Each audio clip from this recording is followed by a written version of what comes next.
Bonjour à tous, donc je vais vous présenter ici la deuxième méthode concernant les statistiques à deux variables, avec notamment l'utilisation de la calculatrice pour déterminer la droite de régression où est le coefficient de corrélation linéaire.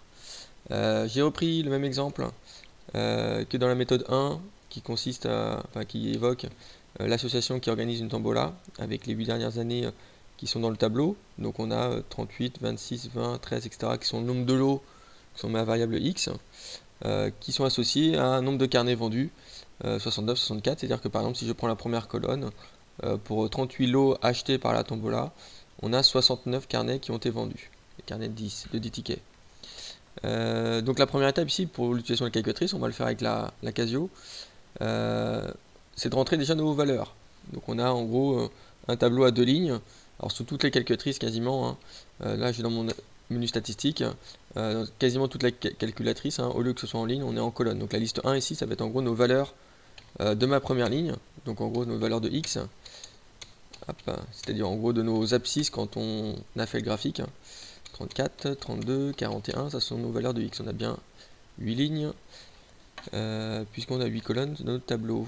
38 il est associé au 69, donc là je rends toutes mes valeurs de ma deuxième ligne. Donc, tout ça dans le menu statistique.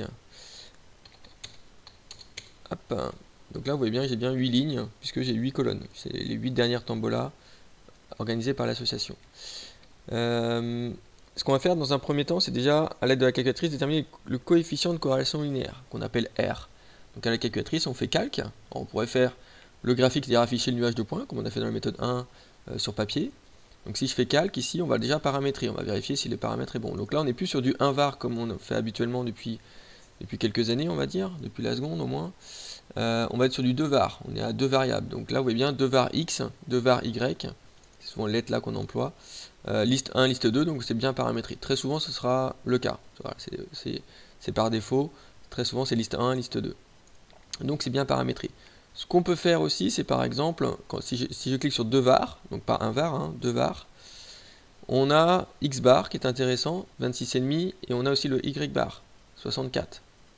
Vous voyez sur l'écran, 26,5, 64, bah c'est ce qu'on avait trouvé pour le point moyen, qu'on avait noté une x bar, y bar, le point G. On avait trouvé par calcul 26,5 et 64. Donc ça permet de vérifier nos résultats, notamment de la méthode 1, pour les calculs des coordonnées du point moyen. Nous, ce qui nous intéresse ici, c'est de déterminer le coefficient de corrélation linéaire. Donc si je fais reg comme régression, d'accord, donc je fais F3 ici. Donc là, c'est mon modèle de calculatrice Casio, hein. Vous avez peut-être un modèle légèrement différent. On va retrouver les mêmes choses, hein, pas forcément aux mêmes endroits tout à fait, mais c'est très similaire, hein. Donc quand je fais reg ici, comme régression, on a plusieurs régressions possibles, hein, notamment exponentielle, etc., logarithmique, puissance ou autre. Ici, on va faire la première, le x ici, en gros, qui est l'ajustement affine. Vous voyez, on retrouve bien le y égale à x plus b en bas de mon écran, avec le a qui vaut autant, b qui vaut autant, r qui vaut autant, r carré qui vaut autant. R, c'est le coefficient de corrélation linéaire. Nous, on voit bien, il vaut 0,98, 6, 4, 7, etc. Donc c'est ce qu'on veut déterminer. Donc si on l'arrondit, j'ai gardé trois chiffres significatifs là, après la virgule, donc 0,986, puisque j'ai un 4 après. Ça, c'est mon coefficient de corrélation linéaire, qui vaut à peu près 0,986. Un ajustement affine semble-t-il toujours pertinent. On avait dit que l'ajustement affine, voilà, nos points, si vous regardez le graphique qui est juste derrière ici, on avait dit que nos points, globalement, ils étaient approximativement alignés. Quand vous regardez le graphique, on voit bien que si on trace une droite, les points vont pas être très très loin de cette droite-là, d'une manière générale. Pourquoi il est pertinent? Parce que comme le coefficient de corrélation linéaire, il est proche de 1 ou de moins 1, donc on note avec une valeur absolue ici, quand la valeur absolue de R est aux alentours des 1, c'est-à-dire que quand on est aux alentours des 1 ou des moins 1, quand on est proche de 1 ou qu'on est proche de moins 1, voilà ce que ça veut dire, ben ça veut dire que l'ajustement affine, il est adapté par rapport à notre exemple, par rapport à nos valeurs de notre série. Donc c'est cohérent par rapport à ce qu'on avait dit dans la méthode 1. Question 3. À l'aide de la calculatrice, déterminer une équation de la droite D d'ajustement affine. En gros, c'est déterminer l'équation de la droite qui passe pas très loin de tous mes points. D'accord? Par la méthode des moindres carrés, c'est en gros la droite de régression. Voilà, il y a deux noms qu'on peut donner. Donc la méthode des moindres carrés.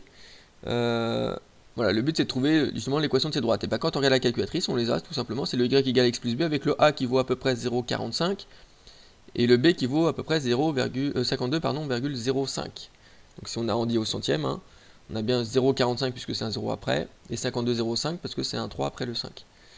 Donc on est environ à 0,45 et 52,05. Donc 0,45 c'est notre coefficient directeur, et le B c'est 52,05 qui est notre ordonnée à l'origine.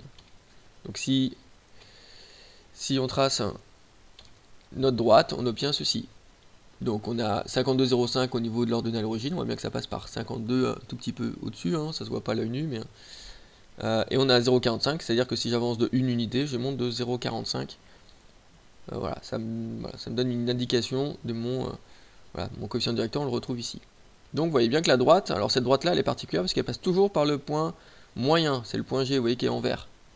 D'accord, c'est la droite qui passe par le point moyen et qui passe voilà, aux alentours de tous mes autres points qui sont approximativement alignés.